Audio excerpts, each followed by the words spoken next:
Good afternoon, everybody. Welcome to our session, Understanding Skills in Your Local Labor Market.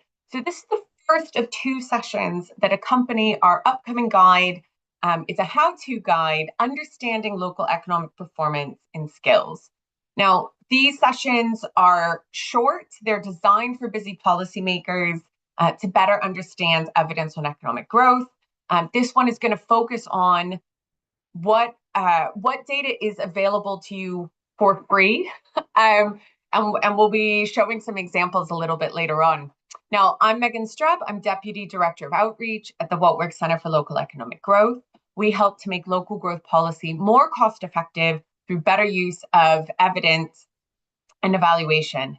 Now, today's session is going to be a presentation from my colleague on available skills data, and then we will have a Q&A. Please do submit questions in the Q&A section throughout. And at this point, I'd like to welcome our Deputy Director of Evidence, Victoria Sutherland. Thank you, Megan, and welcome everyone. Bear with me for 2 seconds just while I share my screen.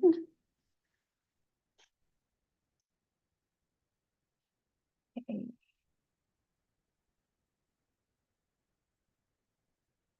Megan, could you just confirm that that's visible to everyone?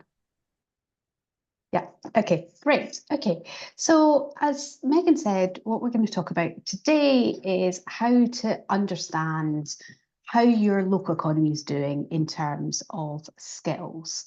So I think the logical place to start is to say a little bit about what are skills. I think most people know this, but there's maybe a few dimensions that are kind of worth thinking about. So skills are essentially the knowledge and the competence and the abilities to be able to complete a task successfully. Okay, so if you are well, this is an example that's very kind of pertinent to me. We've had painters redo our hallway and all the paintwork with the banisters and everything over the last week. So that's a set of skills, the ability to be able to assess what's needed, collect the materials, do the preparatory work, do the painting. That's a set of skills. And I think what's important here is it's not just knowledge, it's the knowledge alongside competence and abilities to actually deliver the task. And we develop skills in all sorts of ways. So the ways that I think we think about most commonly are through education and training and personal development in a formal sense. So school, college, university, apprenticeships, employer-supported training, etc. But actually we develop a lot of skills through informal channels and informal settings as well. So that bit where a colleague sits next to you and shows you how to use a piece of software is as much a part of skills development as going away on a course, getting a qualification, getting accreditation is. Within this, there's all sorts of different skills, and everybody has a mix of skills that they bring to bear. So at the very kind of basic level, what we call basic skills are the things that we all need to survive, not just in work, but also in life. So basic literacy, numeracy, and increasingly digital skills are important there. We then often talk about hard skills and soft skills, or hard skills are sometimes called technical skills. So technical skills are the specific knowledge, competence, and abilities to be able to do a particular job. Okay, so they're very specific to a task, really. Whereas soft skills are the things that we need to effectively kind of get on with other people and get on with work. So communication skills, problem solving skills, teamwork skills, all the stuff that's really hard anytime you're in an interview to kind of communicate how well you're doing. But also in soft skills, we tend to include things that we would maybe consider traits. So the ability to be flexible, the ability to be adaptable, positivity, etc. Technical and hard skills are nearly always assessed and accredited, where soft skills often aren't. Sometimes they are, but often not. And then the other kind of way that we have of splitting skills up is talking about transferable and non-transferable skills. So transferable skills are things that can be applied across different jobs, different businesses, different industries, different occupations. So often they are soft skills, they're things like teamwork and problem solving, but sometimes they can be hard skills as well. So we're going to look a little bit about data later on. Data analysis is a transferable skill, but is also a kind of technical or a hard skill. You can apply it across lots of different sectors, lots of different roles. Non-transferable skills are the opposite. So they're anything that is specific to a job, a business, an industry or an occupation. So for example, if you are an accountant, the actual accountancy skills are very specific to that occupation. Or alternatively, if you work somewhere where you do something a very specific way that other businesses don't use, that again is going to be non-transferable. One of the real challenges that we have when we're thinking about and we're talking about skills is that we actually don't have a great way of measuring skills. And therefore, what we tend to do is we tend to use qualifications as our proxy for skills. Now, that is good, it's a good proxy, but it is a limited proxy. And the reason for that is that not all skills that individuals have will have a qualification attached. And in particular, things that are softer skills tend to be less well accredited than some of the harder skills. Like I suspect most people on the call would say, if they were in an interview, that they had, good problem solving skills, good communication skills, but I suspect very few of us actually have a qualification to demonstrate that we've got that. Similarly, things like project management. There's also in that a little bit of an age dimension. So it's actually much more common now for, as people are developing their skills, for there to be qualifications attached, for it to be a more formal process. Whereas definitely when we look at older workers, often they came up through the system in a period where perhaps there was less qualifications, less accreditation happening. Okay, so second thing I want to talk about a little bit is why skills are important. So skills are one of the drivers of productivity, and productivity is the big driver of economic performance. So the way to think about this is productivity is the ratio between inputs and outputs. Okay, so when we're thinking about local economic performance, the output is the gross value added, so the size of the economy, the value of all the goods and services that are produced. And the inputs fall into four categories. So human capital, so that's labour and skills, tangible capital, so that's things like buildings and machinery, and then intangible capital, so that's things like design and branding, software, R&D. Okay, so anything that increases the amount of capital that each worker has should increase productivity. Okay, so we know that human capital is one of those things that increases productivity. Okay, so there's a couple of different ways that this happens. So one is, a skilled worker should be able to produce more goods or services than an unskilled worker. So that painter who's been in for the last couple of weeks, had I had to do the job that he did, it would have taken me months to get it done. But he was obviously very skilled at what he was doing. Skilled workers also produce higher value goods and services. So if you think about perhaps a biomedical engineer, the goods and services that they are able to develop are really highly valued within the economy. And then the final bit is, it's not just about how much human capital and tangible and intangible capital that we have, but also about how well they are organised.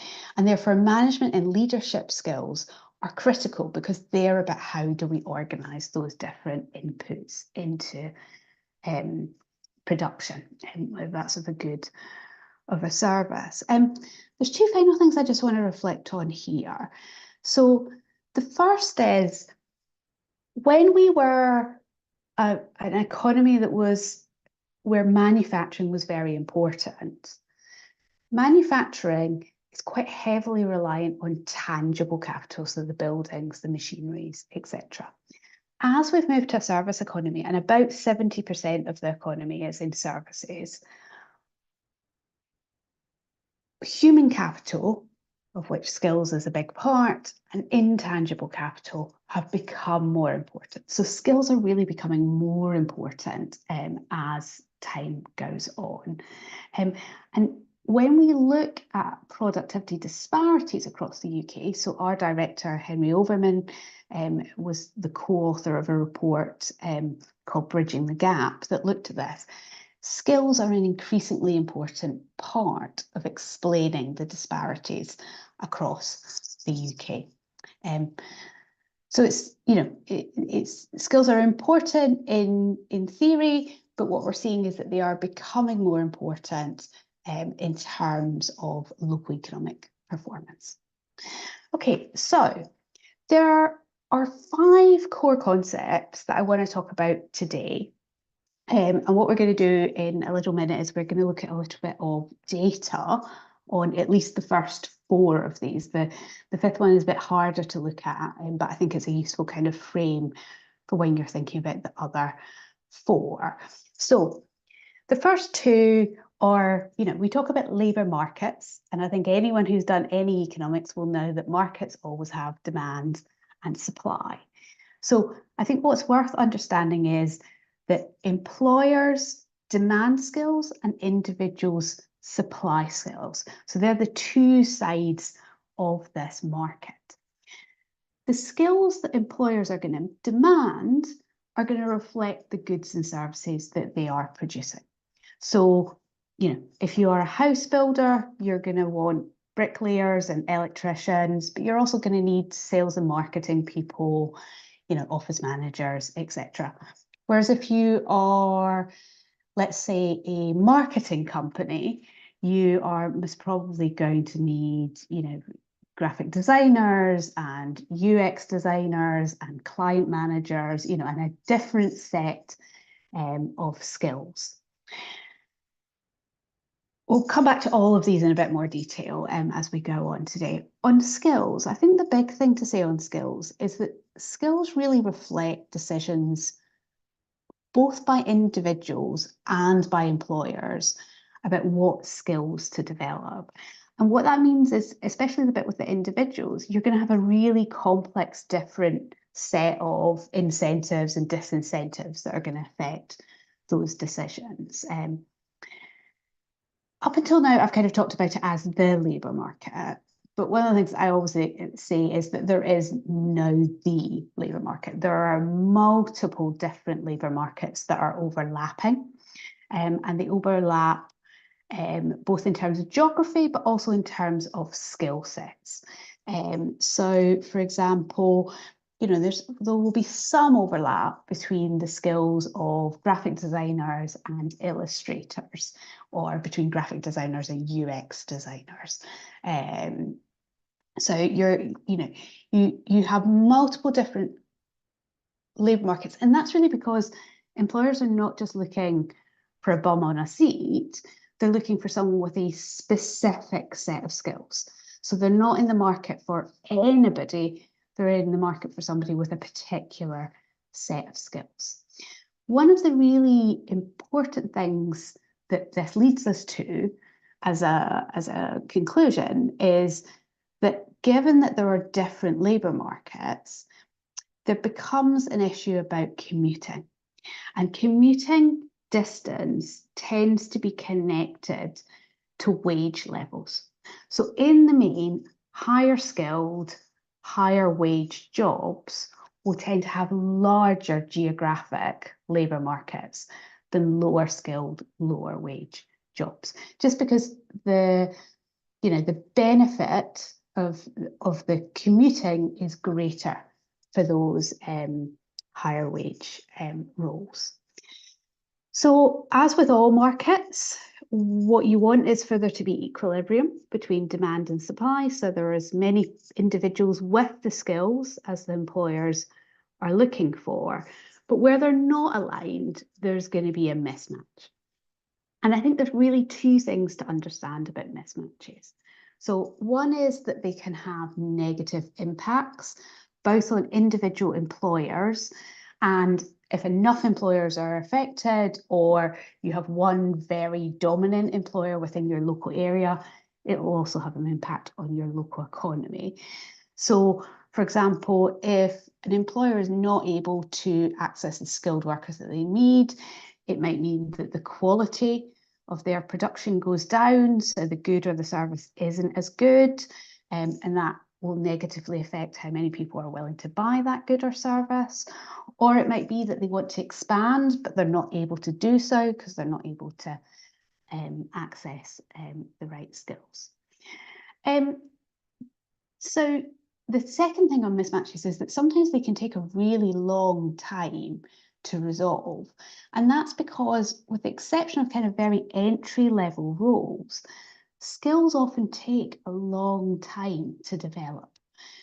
So I, quite early on in my career, used to do quite a lot of stuff with the construction industry. And in the kind of early-ish 2000s, so kind of pre the financial crash in 2007, construction industry was going through a bit of a boom period in the UK. And one of the things that that meant was that there was really high demand for construction skills. But actually, over the previous kind of 10 to 20 years, we've done a really bad job about bringing people into that industry and training them up. So apprenticeship numbers had dropped. Lots of people had left the industry, because they'd gone through a bit of a recession, etc. And the thing is that most construction skills take a long time to develop. Apprenticeships are a major route into many construction roles, and they have very formalized structures. So it might take 2 years or 3 years or sometimes 4 years to finish that apprenticeship. And then even there, you don't have masses of experience, so you maybe can't take on the higher roles. So it can take a long time for mismatches to resolve. And then the final point is that actually there are often constraints that will limit a labour market's ability to adjust. So, like, maybe you don't have providers that are able to offer the skills that are needed, or aren't responsive enough to changing employer needs. Or maybe actually people would like to move into your area who have those skills, but there isn't the housing available for them to be able to take up. So often there are constraints that can limit the ability to adjust. Now, that one is a bit more qualitative in terms of you trying to understand what's happening. So what I'm going to do is that we're going to look in a little bit more detail at the first 4 of these, and we're going to look at some data. So I think before we actually look at the data, I want to talk very briefly about kind of how we would suggest you approach analysing skills data. So the first thing maybe seems a little bit silly as a point, but we would always argue that the most important thing to do is to establish the question that you need to answer, okay? So there is lots and lots of data out there on skills. It can be quite confusing to figure out, like, what is the right data set, and that's part of what this guide that we've written that's going to be published later in the week is an attempt to kind of help address. But there's no point answering, using data that you can find if it doesn't actually answer the question that you have. So we would always argue, spend time with colleagues, figure out really what is the answer. What is the question that you are trying to answer? And then go away and look and figure out what data is available and what is the best way to analyze that. So are you interested in how things are changing over time? Are you interested in how you compare to different places? Do you want to look at breakdown? So what I mean by that is, do you want to look at something broken down by occupation or by sector or by gender or by size of the business? But I think always when you're going in and you're looking at this data, it's worth having a bit of a framework about, okay, well, what might affect performance? So I'll talk about that a little bit for the charts that we're going to put up. But again, that's one of the things that the guide does. It kind of tries to give you a little bit of a framework of issues that you might want to think about. And then the other thing to always think about is how good a match is the data to your question. So often it's the best match that you can get, but it's not perfect. And often understanding the differences between what you're looking for and what you're actually able to access are really important. So for example, perhaps you want to look at employment, by which you mean everyone in a job, regardless of whether they're employed or self-employed. But actually what you can find is data that only covers employees and not self-employed. Or sometimes you'll find a data set excludes the smallest businesses, but you know small businesses are important to your local economy, or some other dimension like that. And then the final thing I want to say on analysis is just that your policy implications, so what you need to do as local policymakers is very much going to depend on what the analysis finds. Okay, so again, I'll give you some suggestions as we look at some of these charts as we go through. Okay, so one final thing before we go is I alluded to the fact that there is lots of data on skills.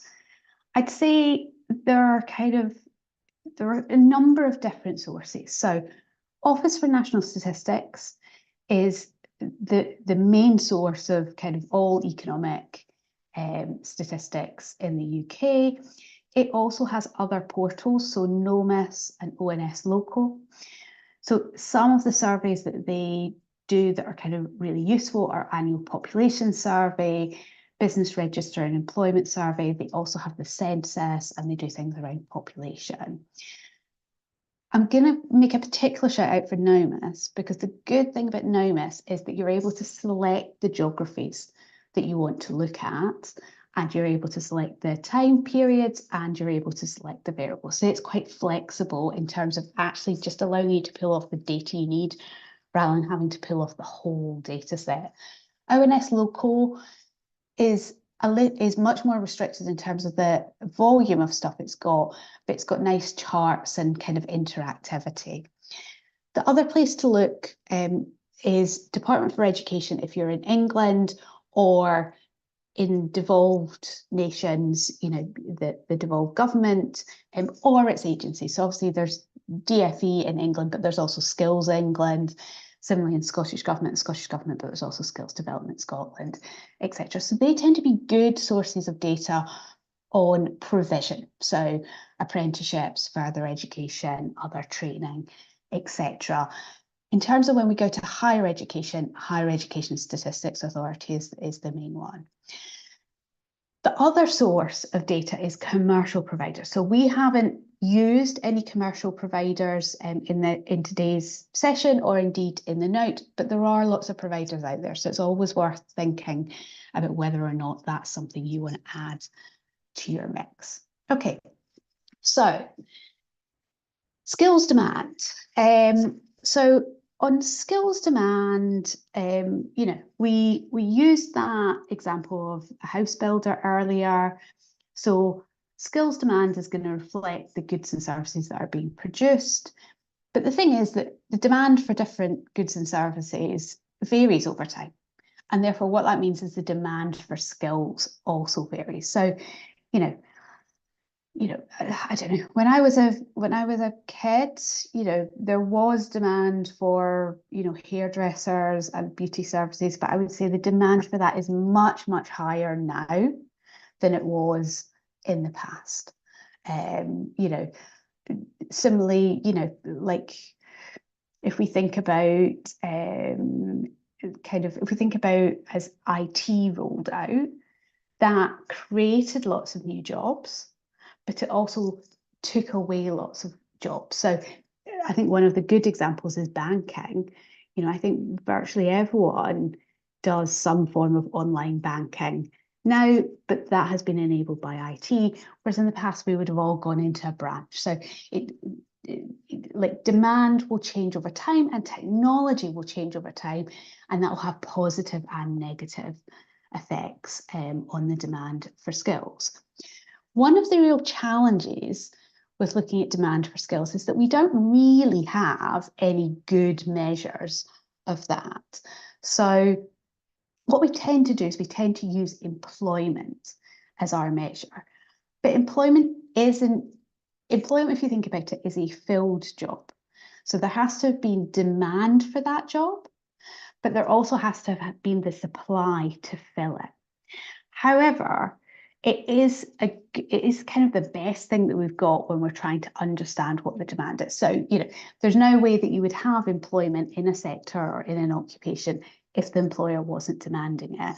But you just have to be a little bit careful. So, for example, if we knew that because of the aging population, demand for carers was increasing, what we'd expect to see is to see that increasing in the employment numbers.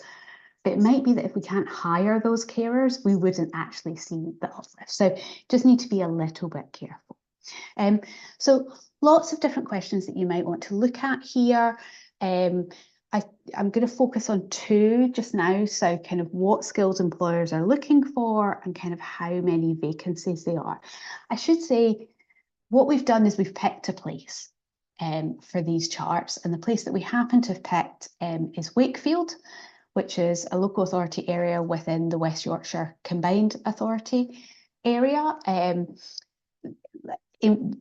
should say this note on skills is the first of a series, so we're going to do different ones on innovation, on GVA and productivity, on different topics. We'll pick a different geography for each, but Wakefield's the place that we're looking at here. So when we're thinking about what skills employers are looking for, what we're really asking is we're asking, like, which occupations are most common, which occupations are overrepresented, underrepresented.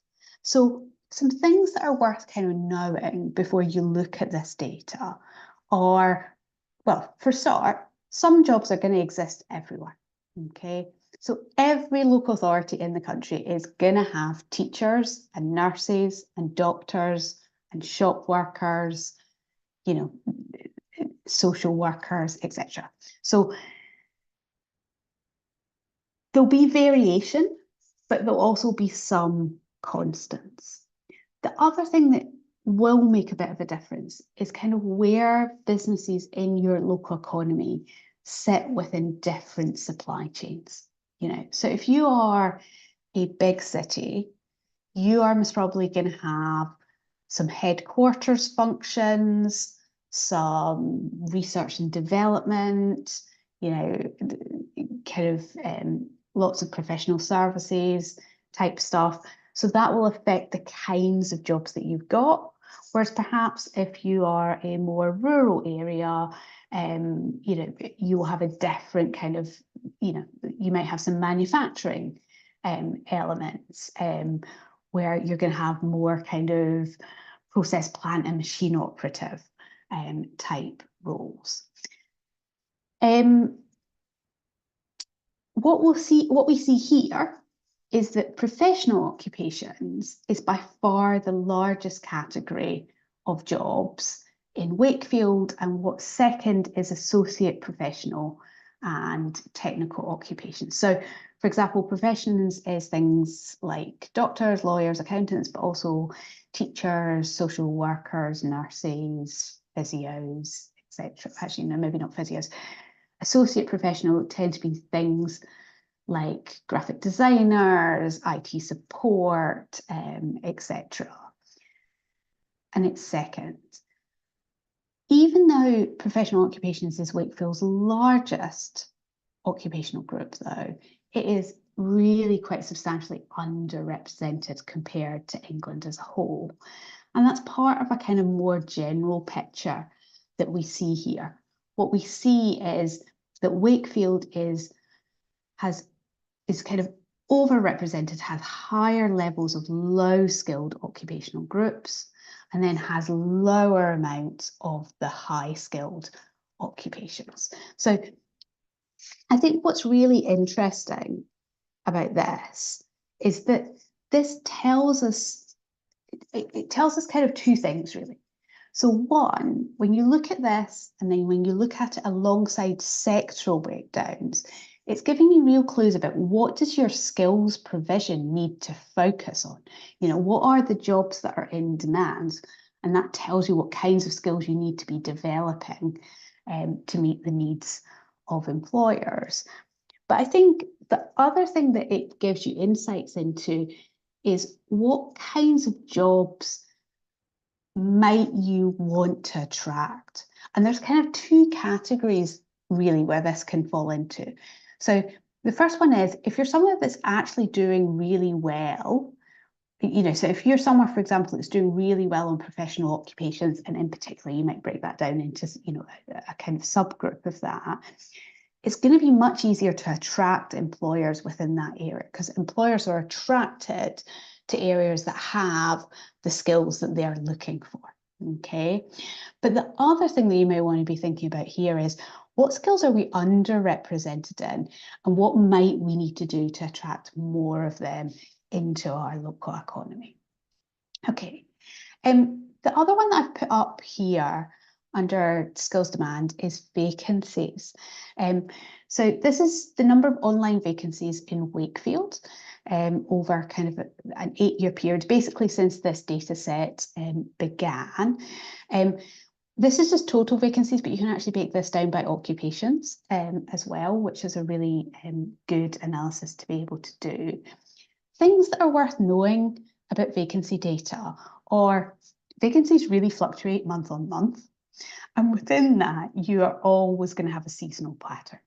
So in particular, if you're a local economy that is very subject to seasonal patterns, so perhaps if you have a very large agricultural or tourist or retail offer, you're going to have that fluctuation. You know, so at the moment, lots of people have picked up Christmas work who maybe aren't working the rest of the year. Definitely, I was in the supermarket on Saturday, and the person who was on the checkout I was at, you know, had just come back to do a couple of months' work, you know, over the Christmas period, not least because her son had just gone to university and she wanted a little bit of extra cash. I think the other thing to think about on vacancy data is who's not included in it. So this is online job adverts. So any job that's filled without an online advert isn't captured here, you know, so anything that's just perhaps advertised locally or is filled through word of mouth isn't captured. And that's important because over time, the way in which adverts are advertised varies. So one of the things I think is quite interesting about this is post-COVID, vacancies are higher in Wakefield than they were pre-COVID, but we don't really know what's driving that. It could be higher demand, it could be higher turnover, or it could just be that more of the jobs are now going online. So previously in the past, a smaller proportion of them were advertised in that way. So again, depending on what this shows, it's going to have different kind of policy implications. Something I'd really want to understand is if vacancies were high compared to the past or compared to other places, I'd want to know, is that because there's been growth or is it because there's been higher turnover?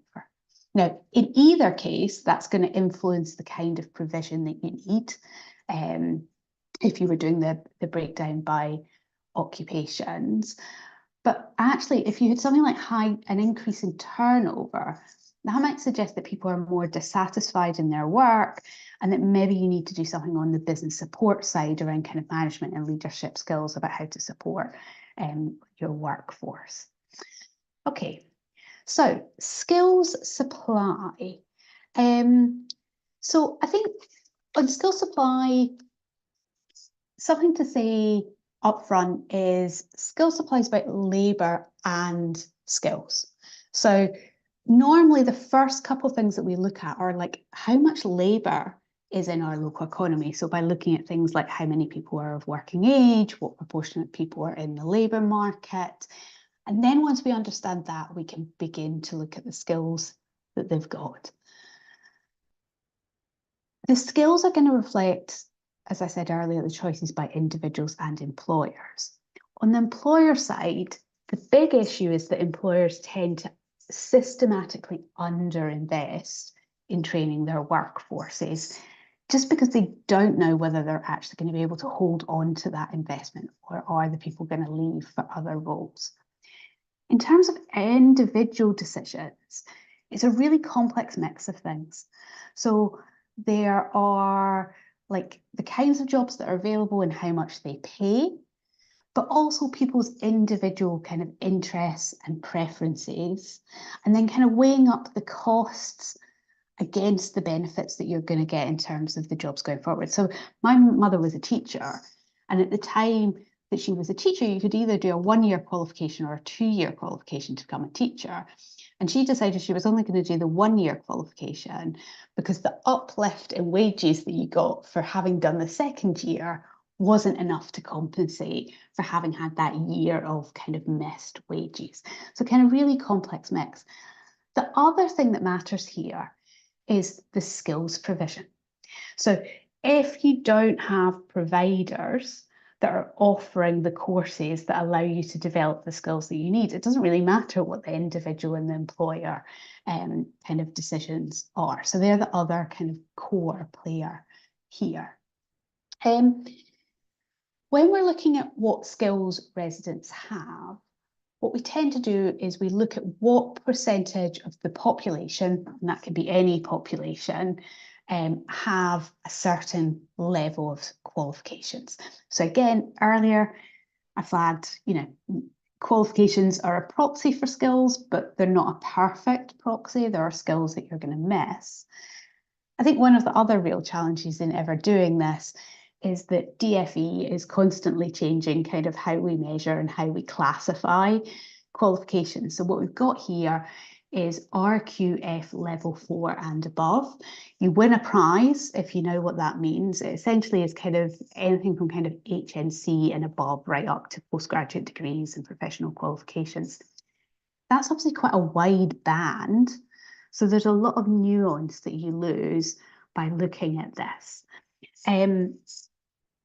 I think what's really striking here is how bad Wakefield does on this. It underperforms England, Yorkshire and the Howden boroughs, the region, West Yorkshire Combined Authority, and all of the other local authorities in West Yorkshire. And you can make an argument about, well, maybe that's the kind of geography that Wakefield is, but actually when we compare it to similar local authorities, it's still one of the worst performing. So Wakefield has a real issue in terms of kind of lower skill levels. This is really important, so we said earlier, the higher your skill level is, the more productive your economy tends to be. You're also, if you've got a highly skilled workforce, they're more likely to be in employment. So it's also likely to affect things like employment rates. Other challenges in a local area, it's much harder to attract employers if you've got a low skills base. So really, as policymakers, if you've got a situation like this, it's very much thinking about focusing about how are we going to improve skills, but also like what skills do we need to improve? What is it that the employers are actually looking for? Okay, a few final things to round up. So all of the things that we've looked at so far have been for Wakefield. But what we know is that people don't necessarily live and work in the same local authority boundary. And I very rarely in my 25-year career ever worked in the same area as I live. So what we need to do is we need to look at commuting patterns as well. The thing that we tend to use for this is the census. The census is obviously every 10 years. So what that means is that if, for example, you've had a new rail line opened or an upgrade to a motorway, the data might be quite out of date. And then we've got this additional complication, which is we, at least with the exception of Scotland, the census was done in 2021, where lots of people were working from home. So what that actually means is that we and most people tend to still use the 2011 census as their way for kind of understanding commuting patterns. So what you see here is we see that about 2/3 of jobs in Wakefield are taken by Wakefield residents, and then most of the other jobs are taken by residents of other Yorkshire local authorities. That's likely to very much reflect the kind of jobs that there are in Wakefield. You know, there aren't high-paying, high-skilled jobs that are attracting people to travel kind of longer distances. On the flip side, about 55% of Wakefield residents work in Wakefield, plus about another 7.5% who work from home. That'll obviously be much higher now, kind of post-COVID. By far the largest destination for Wakefield residents who don't work in the local area is Leeds. And that's because Leeds is a big city.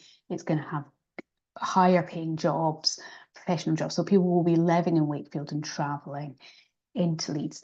So these commuting patterns can tell you, they can tell you a lot about how your economy is connected to other economies, but also they can give you clues. So, if you're in an area that doesn't have masses of jobs, but there is an area near you that does have good jobs, but you're not seeing those commuting patterns, maybe that tells you that there's something about transport links that isn't working well, or perhaps, there needs to be work done with residents to help connect them with those jobs, etc. Okay, and then final one is alignment. So we want supply and demand to match, but it doesn't always. We'll get signs if it's not matching. So wages is often a good one, although actually with national living wage now being quite high, it's maybe not quite as responsive as it would have been in the past. But definitely if demand is higher than supply, there are two things that we'll tend to see. We'll tend to see skills vacancies and skills gaps. So skills vacancies are about, are we able to find candidates with the skills that we need? And then skills gaps are about, are our current staff fully proficient or not? So there is a big national survey that's done called the UK Employer Skills Survey that looks at this. So in general, you want your skills vacancies or your skills gaps to be low, but sometimes that can be a kind of negative sign. So for example, if local employers have gone, actually, we can't get, intermediate or higher level skills within this local economy, so we're going to design the jobs around the low skills that we've got, that would be bad over kind of the long term. Obviously, this was probably good as a short-term measure, but it doesn't help the economy to stay competitive, to grow, to be dynamic, etc. Okay, so I've done a very quick run through. And I should say this is like a tiny snippet of the things that you could look at. So all of these things, lots of them, we've done comparisons across areas. You're maybe going to want to also do comparisons over time.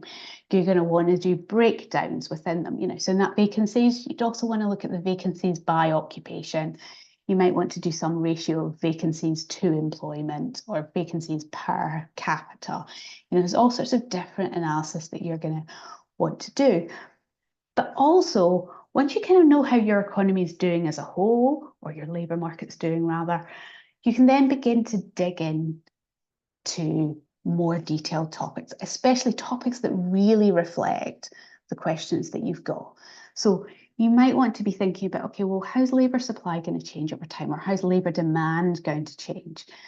Think about what kind of provision do we have? Does that match the needs of our local employers? You may want to think about, how good is that provision? So when we think about students that are going through further education or an apprenticeship, do they end up getting a job after the end of that course? And also, do they end up staying? Because this is the other dynamic about provision, is you can train people, but you can't necessarily make people stay within your local economy. They might well commute to jobs elsewhere, or they might well move to be able to live and work elsewhere. One of the big things that you will want to do often is look at sectoral analysis. So we are going to do a separate seminar on that next Monday. Okay, so that's me. Any questions? Hi, Victoria. So we've had a few questions that have come through already. Please do add more. It's particularly useful. We've got about 15 minutes left. So again, just a plug for the sectoral skills, because that has also come up as one of the questions. If you've not booked already, it's going to be next Monday, same time, just an hour. This time it's going to be looking in much more detail about some of those thorny issues. How do we think about sectors? How might they look a bit different in different areas? And some of that tricky detail about being able to match it. So do join us for that next Monday if you're available. So our first question, we get a lot. We pretty much get it any time we're talking about data these days, because it's a real concern for people, right? So Victoria, what do we do about the annual population survey? Should we be including confidence intervals when we have charts? How much can we trust the data? What do we do about it? Yeah, so just for anyone who doesn't know this, so ONS has increasingly been having problems in terms of getting businesses and individuals to complete surveys. And the quality of survey is reliant on you reaching your survey sample, okay? And that's an issue for when the data is being used nationally, but it's a much bigger issue when you're looking at a local authority level analysis. And that's just because the samples in each local authority are obviously much smaller than they are, if you're looking at a region or a nation as a whole. So the reality is the confidence intervals at the local level on a lot of the measures that you would use when you're looking at your labour market or your skills were always relatively large, especially if you were a smaller district. Clearly, it's less of an issue if you are, for example, Glasgow, that has a population of 600,000, than if you are Clackmannanshire, which has a population of 30,000. I'm just picking Scottish examples out of my head because they're the ones that are most kind of alive to me. I think sometimes it can be useful to put the confidence intervals on a chart. Definitely, I've done some analysis recently for someone where we did that. I think it partly depends on whether or not you think your audience will understand the confidence intervals or not. Definitely, when the guide's going to be published later this week, when you see it, there's a kind of half pager on this whole issue. I mean, I think my take is, especially something like where you're maybe looking at the employment rate or the qualifications level, I think the thing to do is to use it to understand like the scale, like how are we doing overall, but recognize that there is going to be quite a big confidence interval on it. Okay. I'd be much less inclined to look at stuff on APS on a year by year or a quarter by quarter basis, because I think a lot of the bumping around is going to be stuff within the confidence interval. Does that make sense? Yeah. Okay, I think that's helpful. We have two, which is about sectors. So I don't know how much we want to go into that now, how much we want to wait. So one is any advice on matching skills data to the National Industrial Strategy 8 sectors, and they acknowledging that there are limitations of SIC codes that don't necessarily completely match to the IS8. Yeah. So again, I'm just going to go back to basics a little bit. So Office for National Statistics have standard industrial classifications and standard occupational classifications. So if we take something like business register and employment survey, which gives us a measure of employment, we can get that for the economy as a whole. We can do it for a kind of broad breakdown, so professional services, manufacturing, agriculture, public service, etc. But you can also get it down to like really, really niche things. Okay, so the most detailed one is what's called the 5-digit SIC code, and that allows you to get things in real specific detail. So if you can, the best data availability is if you've got SIC codes. So if it's something where you can reasonably easily create so you can do the individual digits, but within NOMIS, you could create your own industries where you could put 20 different 5-digit SIC codes into something to create an industry. So that's the best option in terms of publicly available data. There are private data sources that have used other ways of grouping industries. Now, the reason that that's important is because the SIC code evolves quite slowly. We do it in cooperation with other statistical agencies around the world. So what it means is things like the green economy, AI, actually just, stuff on the internet, even before we get to AI, it doesn't evolve quick enough to be able to pick that stuff up. So in that case, often what people do is they will buy commercial data that's pulled together in different ways. But obviously you're going to get a much kind of more limited set of things using that, and there's a price attached. I think the other thing to say on that is we've very much focused on data, data that's in the public domain. Sometimes when you're looking at an industry within your area, sometimes if you've got budget, the thing to do is actually to go do some research on your, of your own. If you're able to identify the businesses that you think are in an area, perhaps you can fund a survey of those businesses. But I appreciate that that's often outside the budgets of lots of places, but it is tricky. And I think also acknowledging kind of what resource you have. So kind of the next question, which was also related to sectors, how do we identify emerging skills in nascent sectors?